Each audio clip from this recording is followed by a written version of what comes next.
Sebelumnya terima kasih atas buat panitia ngumpul guyup ngangsu kawuruh ya. Dan salam hormat juga dari kami buat market produk dari lokal produk yang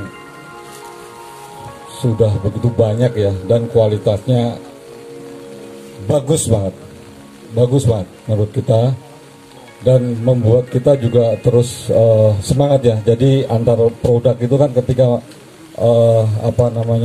membuat produk yang berkualitas tentunya memacu kita untuk bagaimana kualitas kita juga untuk ditingkatkan.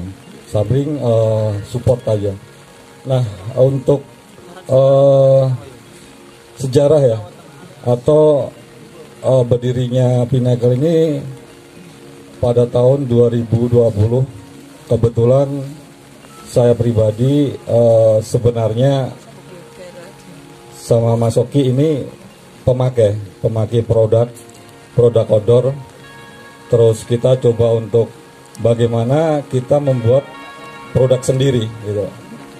Dan tapi sebelumnya kita belum membuat produk. Sebelumnya kita Pinnacle ini nama akun di Kaskus. Dulu kita di ONC itu kita menjual produk luar ya. Terus ada juga produk-produk yang second ya. Dulu juga saya juga suka beli barang second. Nah, setelah tahun 2017 saya berkenalan dengan Mas Oki. Kita satu kantor. Kita bergerak di bidang outdoor juga kebetulan. Dan kita bertemu dengan Mas Oki. Pada waktu itu Mas Oki juga sama-sama suka produk outdoor. Terus saya coba untuk bagaimana kita ngebangun produk, salah satunya celana. Waktu itu kita coba untuk yang pertama kali bagaimana memproduksi mencari penjahit. Saat itu kita mendapat satu penjahit, dan itu pun dia orang yang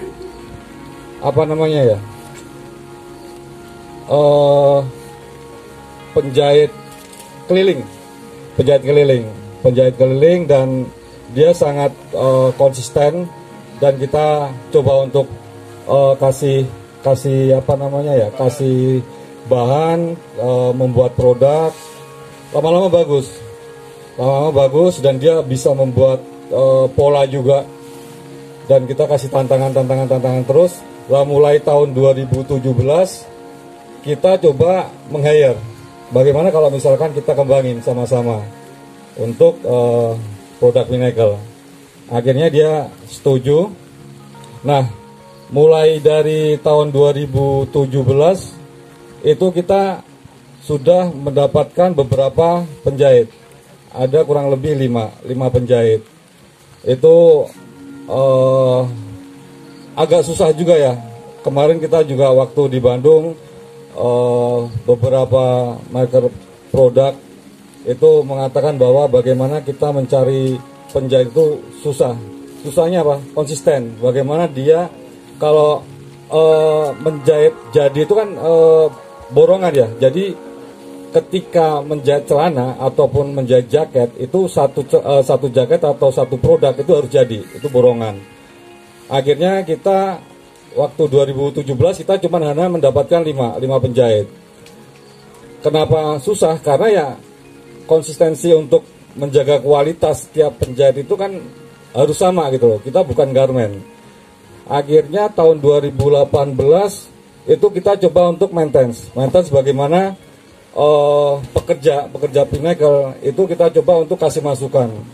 Itu kan kalau saya dengar dari beberapa keluhan penjahit itu, dia coba untuk ngejar setiap kan borongan ya, setiap minggunya itu dia supaya bisa menghasilkan angka 1 atau 1,2. Akhirnya kita coba untuk kasih masukan gitu, kasih masukan bagaimana Pinnacle ini untuk kedepannya gitu. Walaupun memang kita belum ada saat itu belum ada penjualan yang signifikan. Kita kasih ya istilahnya bagaimana dia mau untuk bergabung sama Pinnacle terus. Akhirnya lama-lama dia memahamin bagaimana prospek Pinnacle kedepannya. Akhirnya tahun 2019 kita mendapatkan kurang lebih 10 penjahit. Nah, dari 10 penjahit itu kita coba menyamakan dalam artian persepsi ya. Soalnya kalau misalkan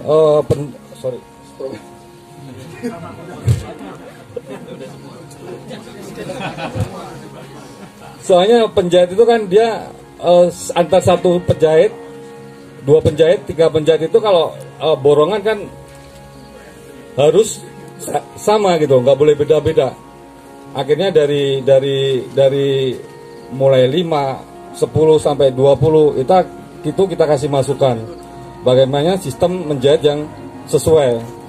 Walaupun dulu kita memang bukan basic bergerak di bidang industri gitu. Mau nggak mau kita harus coba untuk belajar bagaimana membuat produk yang sesuai dengan harapan. Akhirnya kita bisa alhamdulillah diterima sama pasar, dan kita coba untuk terus berupaya melakukan riset ya, bagaimana antara bahan sama benang. Dulu pertama kali proses itu kita beberapa kali gonta-ganti benang. Akhirnya kita sekarang udah menggunakan benang coach. Coach itu memang ada benang, dia ada beberapa tipe ya. Dia itu ada yang diperuntukkan untuk untuk yang bahan polister, ada yang katun. Lah itu pun kita saat ini masih bagaimana cocok antara bahan yang satu sama bahan yang lain. Nah, balik lagi ke penjahit. Penjahit ini kan unik. Setelah dia itu gabung ya, itu ada kendala kita mengenai kebiasaan rokok. Itu yang penjahit itu kan dia ngerokok gitu. Itu kan membuat kita hati-hati itu loh. Bagaimanapun ketika dia lagi menjahit dan apinya kena bahan, hasilnya kan pasti akan cacat. Itu susah. Sampai saat ini pun kita coba untuk maintain sebagaimana penjahit ini benar-benar ngikutin gaya kita gitu. Dari saya coba untuk mengarahkan bagaimana penjahit itu konveksi itu bisa menjadi konveksi yang profesional. Akhirnya di tahun 2019 itu kita udah coba mengatur bagaimana sebuah perusahaan itu harus mempunyai visi, misi, dan akhirnya kita benar-benar mencari sumber daya manusia yang sesuai kebutuhan mengenai penjahit, terus mengenai tim marketing, terus juga kita meng-hire orang-orang yang sekiranya dia mampu di produk R&D. Itu saat ini pun kita masih terima banyak komplain ya, itu pun kita welcome gitu loh. Bagaimanapun kalau tidak ada komplain, kita tidak akan bisa memperbaiki produk kita itu. Dan kita juga welcome dari beberapa produk lokal, dan saya sangat senang sekali kalau misalkan kita kedatangan dari owner ataupun penggiat outdoor, bagaimana kita diskusi, itu kita sangat membuat kita itu hidup gitu loh. Bagaimanapun kalau misalkan tadi saya bilang produk mengeluarkan sebuah merek mengeluarkan produk bagus, tentunya memacu kita untuk bagaimana lebih bagus lagi. Itulah. Ada ini ada partner saya, Mas Oki. Kenapa saya coba nyari partner, karena kalau misalkan saya bekerja sendiri itu kan susah. Bagaimanapun saya harus mencari partner yang sesuai dan sejalan. Dan terima kasih buat Mas Oki yang selama ini mengembangkan produk Pinnacle sama-sama. Tepuk tangan buat Mas Oki. Ya, makasih teman saya. Makasih buat panitia, teman-teman yang udah bisa hadir di sini. Saya nambahin dikit aja sih, memang yang kita kita jalani selama ini hampir 4 tahun berjalan lah, banyak banget ya. Yang paling utama itu memang penjahit. Kembali lagi ke penjahit. Kita punya desain bagus, punya bahan bagus, tapi kalau akhirnya ke penjahit dan hasil akhirnya tidak sesuai juga sama aja gitu. Karena ya itulah, di sini kita sangat fokus banget memaintain penjahit itu seperti apa, standarisasinya seperti apa, pola ritme budayanya yang harus kita bangun. Itu lama banget. Sampai dulu kita sempat kayak bikin kayak downline gitu ke penjahit. Lu bawa dari kampung ya, nanti selama 3 bulan orang itu nggak keluar, kita kasih fee. Itu sampai begitu.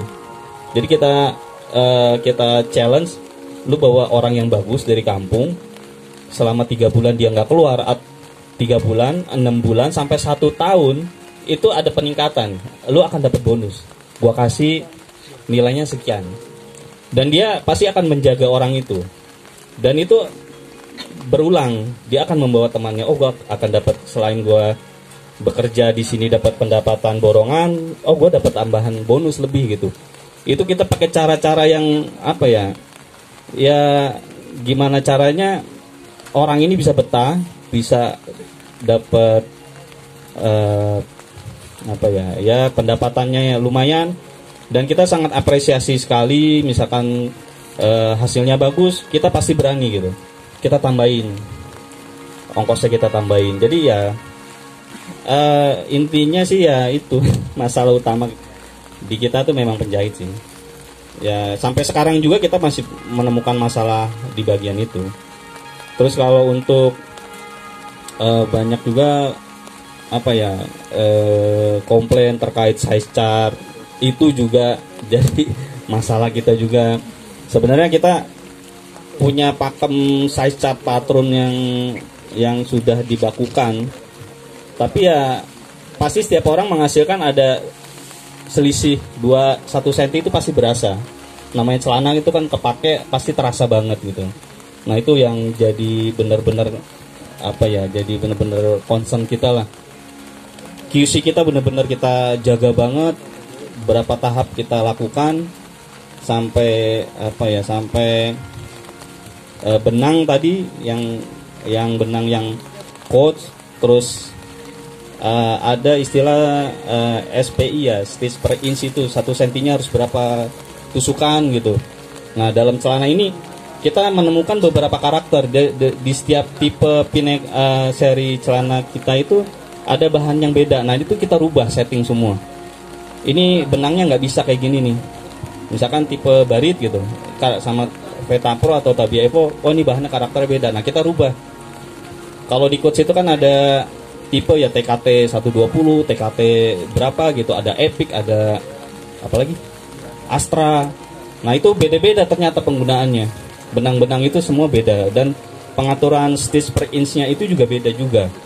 Jadi pada saat dipakai itu, benang itu bagaimana dia bisa menyatu dengan bahan, dia bisa elastisnya sesuai. Ya kita juga banyak belajar sih, banyak belajar dari internet, banyak belajar dari penjahit.